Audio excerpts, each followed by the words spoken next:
అంటే ఇప్పుడు ఎవరు నమ్మరు. సింగపూర్కి వెళ్తే సింగపూర్ ప్రభుత్వానికి మెయిల్స్ పెడతారు. నేను ఇప్పుడు ఆస్ట్రేలియాకి వెళ్తున్నా 18th నుంచి 25th on the invitation of the Australian government I'm going. అది వాళ్ళు అక్కడ కూడా మెయిల్స్ పెడతారు. లేదంటే నేను గూగుల్ వాళ్ళు కూడా ట్వీట్లు పెట్టారు. నేను మీరు చూస్తే కొంతమంది వైకాపాలు ఇట్లేం చేస్తారు.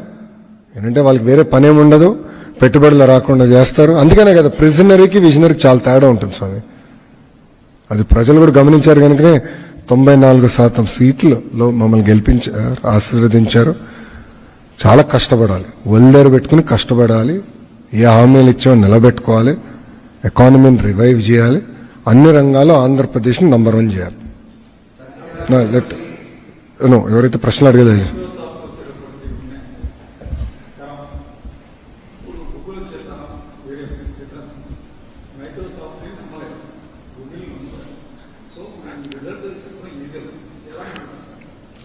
Execution execution execution.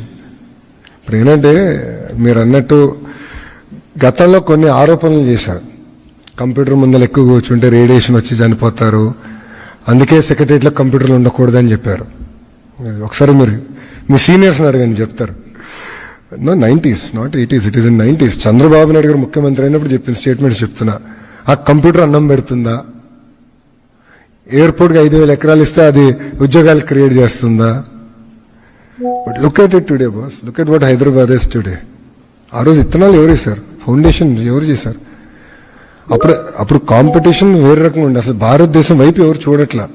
India was not in anyone's radar. అలాంటిది ముఖ్యమంత్రి గారు వెళ్ళి స్వయంగా బిల్ గేట్స్ గారిని ఒక్క ప్రెజెంటేషన్తో కన్విన్స్ చేసి తీసుకొచ్చారు. That he's changed India.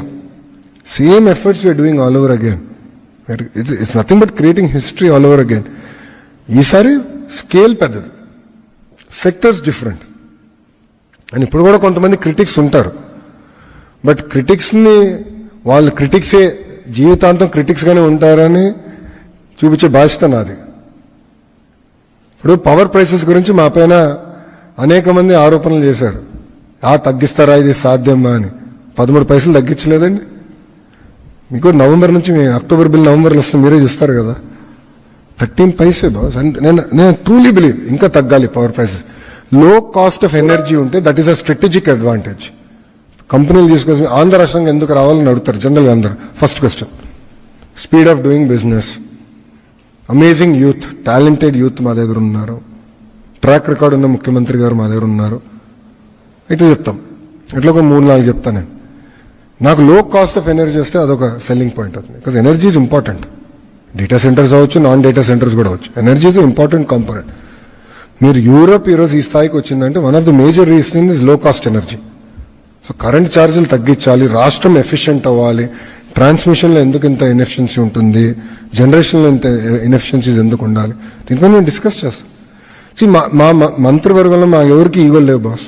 మీరు చూసారు లేదు, మేము అందరం క్యాబినెట్ మీటింగ్ ముందర మేము అందరం బ్రేక్ఫాస్ట్ ఇదే రూమ్లో బ్రేక్ఫాస్ట్ చేస్తాం. అందరం కూర్చుంటాం, మాట్లాడుకుంటాం, ఓపెన్గా డిస్కస్ చేస్తాం.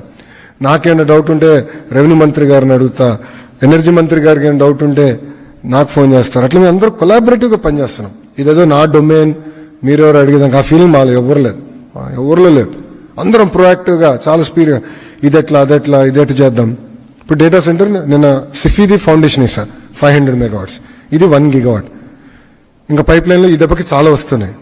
మేము విజన్ పెట్టుకుంది 6 gigawatts చేద్దామని. విశాఖపట్నం 6 gigawatts.